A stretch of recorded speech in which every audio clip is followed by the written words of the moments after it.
হরে কৃষ্ণ। অনন্যার সাথে ইউটিউব চ্যানেলে আপনাদের সবাইকে স্বাগত জানাই।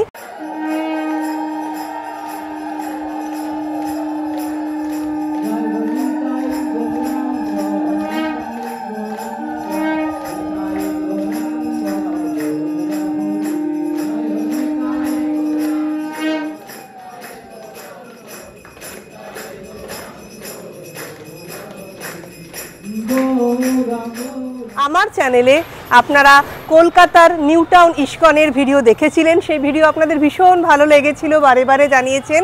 আজকে তেমনই চলে এসেছি হাবিবপুরে, আর আমি দাঁড়িয়ে আছি এই হাবিবপুর ইস্কনের সামনে।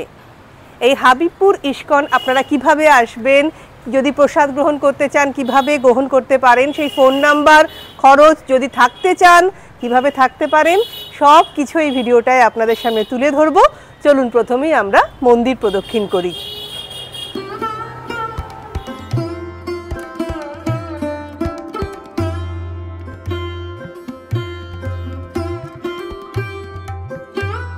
সামনের শীতে একটা ছুটির দিনে একদম কম খরচে ঘুরে নিতে পারেন হাবিবপুর ইস্কন মন্দির ও আশপাশ।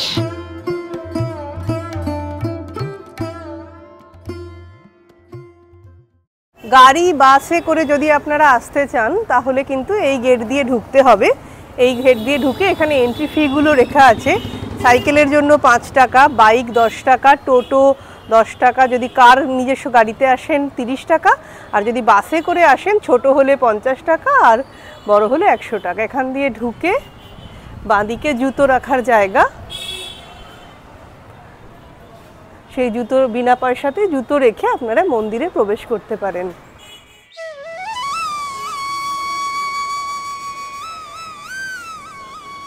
এখানে দু ধরনের প্রসাদ হয়।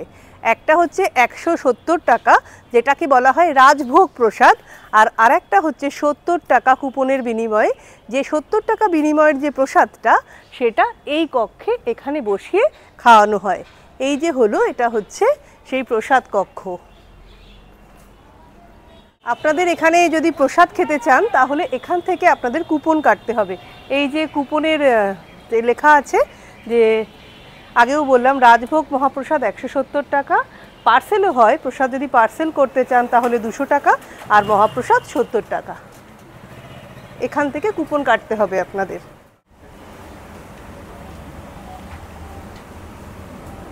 আর এখানেও কি এগুলো কি কেনা যায় নাকি? হ্যাঁ, এগুলো সব ভোগেরই, মানে এই প্রসাদই আছে, ওই প্রসাদই আছে।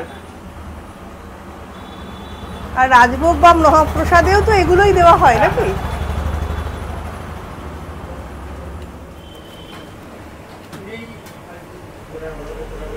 পার্সেলটা কোথা থেকে নিতে হবে?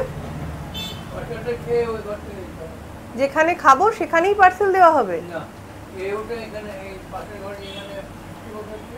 এইরকম কুপন রাজভোগ হোক মহাপ্রসাদ হোক, আর যদি পার্সেলও করতে চান তো পার্সেলেরও আলাদা করে কুপন হয়, সেই কুপন নিয়ে আপনারা নিয়ে যেতে পারেন। শ্রী শ্রী রাধা মাধব, শ্রী শ্রী জগন্নাথ বলদেব সুভদ্রা দেবী ও শ্রী শ্রী গৌরনিতাই নিত্য পূজিত হন এখানে। প্রতিদিন সকাল 4:30তে মঙ্গল আরতির মাধ্যমে মন্দির খোলে। ভোগ আরতি হয় বেলা 12টায়। আমরা আজ ভোগ আরতি দেখলাম। দুপুরে 1টা থেকে 4টে অবধি মন্দির আবার বন্ধ থাকে। বিকেলে আবার মন্দির খোলে। সন্ধ্যা আরতির পর রাত 8:30টায় মন্দির বন্ধ হয়ে যায়। এটা হলো যেটা 170 টাকার রাজভোগ, সেই রাজভোগ প্রসাদ কক্ষ। এখানে প্রসাদ খেতে গেলে আপনাদের 1:30টার সময় দেওয়া শুরু হয়। ওই 1:30 থেকে 2:30-এর মধ্যে প্রসাদ বিতরণ করা হয়। আর ওই দিকে রয়েছে যে মহাপ্রসাদ কক্ষ দেখালাম, সেখানে প্রসাদ খেতে গেলে 1টার মধ্যে উপস্থিত হতে হয়। 1টা থেকে 2টো অবধি প্রসাদের দেওয়ার ব্যবস্থা আছে। রাজভোগ কুপন যারা কাটবেন তাদের এই জায়গায় আসতে হবে। এখানে সুন্দর মার্বেল দিয়ে বসার জায়গা করা আছে, অনেকটা চেয়ার টেবিলের মতোই। আমরাও চলে এসেছি সেই প্রসাদ গ্রহণ করতে।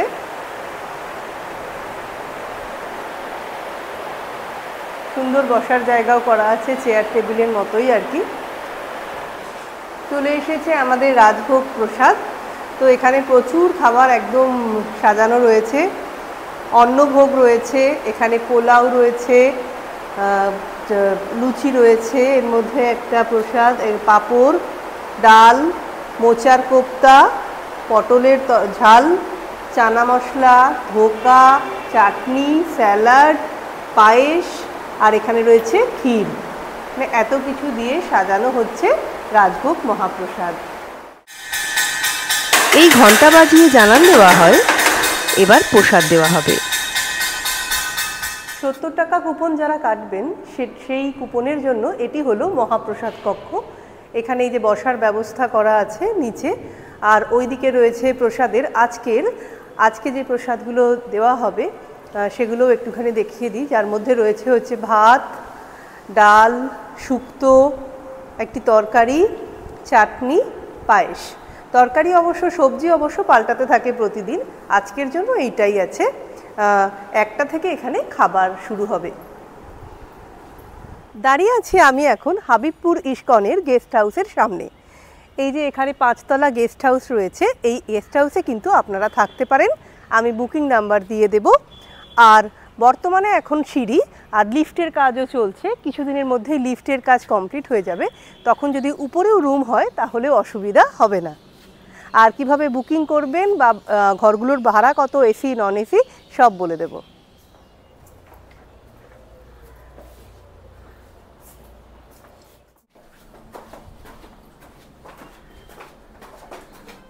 এখন আমি গেস্ট হাউসের দোতলায় রয়েছি।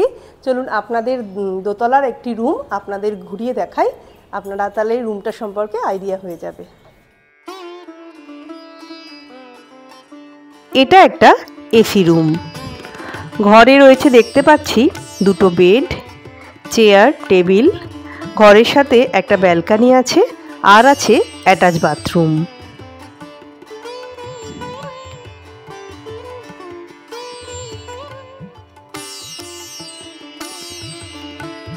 বাথরুমটা যথেষ্ট পরিষ্কার ও বেশ আধুনিকভাবে সাজানো। গিজার থেকে কমোড সবই রয়েছে বাথরুমে। দুজনের জন্য আছে নন এসি রুম 500 টাকা, আর 4 জনের জন্য নন এসি রুম হচ্ছে 800 টাকা, আর 4 জনের জন্য এসি রুম আছে 1000 টাকা। আর না, দুজনের জন্য এসি রুম নেই, এসি ফ্যামিলি 4 জনের জন্য 1000 টাকা। আর চিপেস্ট প্রাইসে আছে 5তলাতে, ওটা হচ্ছে 300 টাকা দুজনের জন্য নন এসি, আর 500 টাকা 4 জনের জন্য নন এসি। ফোনে বুক করতে পারে, আমাদের ফোনে গেস্ট হাউসের বাইরে নাম্বারটা আছে, এটা গেস্ট হাউস মিন্স অফিসে সব কিছু এনে ফোন করে তো বললো। এখানে কি টাকা দিলে হবে? এখানে এসে টাকা দিলেও হবে, আবার হচ্ছে আমরা অনলাইনে 50% অ্যাডভান্স নিয়ে বুকিং। আমাদের রথযাত্রাটা এখানে হচ্ছে মেইন ফেস্টিভ্যাল। এখান থেকে রথযাত্রা নিয়ে রানাঘাট ওখানে স্বাস্থ্যোন্নতি ময়দানে 7 দিন ওখানে থাকে, তারপরে আবার ওখান থেকে ব্যাক করে উল্টো রথে নিয়ে এসে স্বাস্থ্যোন্নতি ময়দান। রুমের মধ্যে attach bathroom, geyser, commode, balcony আছে পিছনে।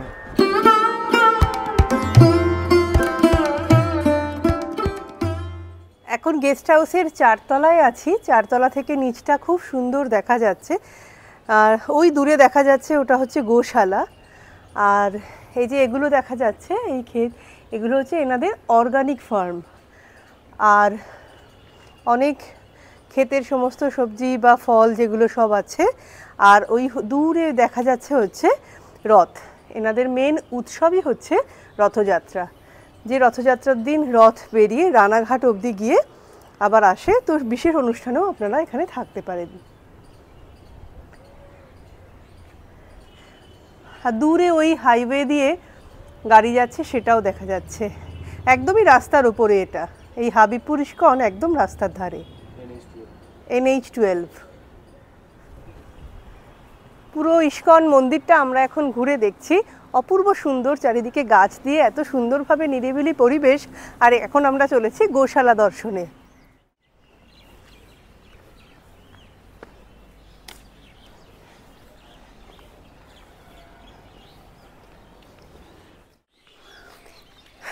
চলে এসেছি এখন আমরা মন্দিরের পিছনের গোশালা দর্শনে। কতজন গোমাতা আছেন এখানে?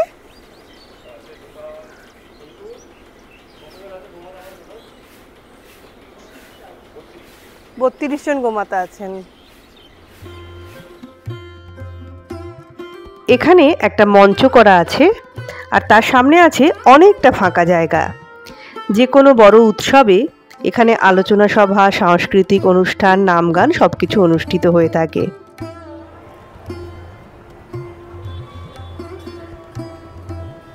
এটা হলো গিফট শপ, যেরকম প্রতিটা ইস্কনেই থাকে, এখানেও সেরকম, তার অন্যথা নয়। প্রভুর বিভিন্ন জিনিস এখানে রয়েছে, বই থেকে শুরু করে জপের মালা হোক বা জপের যে ব্যাগ, সবই এখানে দেখতে পাচ্ছি। অর্গানিক। আর এনাদের নিজেদের অর্গানিক সব জিনিসপত্র দিয়ে প্রস্তুত জিনিস দেখতে পাচ্ছি।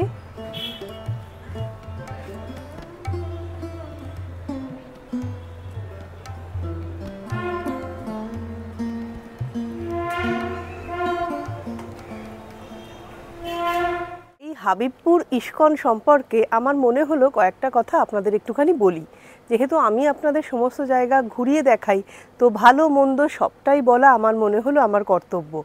আমি তো বহু জায়গার ইস্কন ঘুরেছি, সেই তুলনায় আমার মনে হয়েছে যে এখানে যে কুপনের বিনিময়ে, 70 টাকা কুপনের বিনিময়ে যে খাবারটা আজ দেখলাম, তার গুণগত মান একটু ভালো হলে আমার মনে হয় ভালো হতো। শুধু তাই নয়, আমরা যে রাজভোগ প্রসাদটা কেটেছিলাম সেটারও যে পরিমাণগুলো, সেগুলো কিন্তু ভীষণ কম। বিশেষ করে যেগুলো খেতে ভালো লাগে, পোলাও ভীষণই কম। আর আমি পার্সেলও নিয়েছিলাম, সেই পার্সেলে কিন্তু আমি যখন বাড়ি গিয়ে দেখলাম যে ক্ষীর, সেটাই কিন্তু দেওয়া হয়নি পার্সেলে। তো সব মিলিয়ে আমরা যেমন শান্তিপুর তরঙ্গিনী থেকে আসার সময় পথে পড়েছিল, ঘুরে গেছি, আপনারাও পথে পড়লে আসতে পারেন, কিন্তু খাওয়ার আগে অবশ্যই একবার ভেবে দেখবেন। অনেকটা জায়গা জুড়ে ছড়িয়ে ছিটিয়ে এই ইস্কন মন্দিরের এলাকাটা।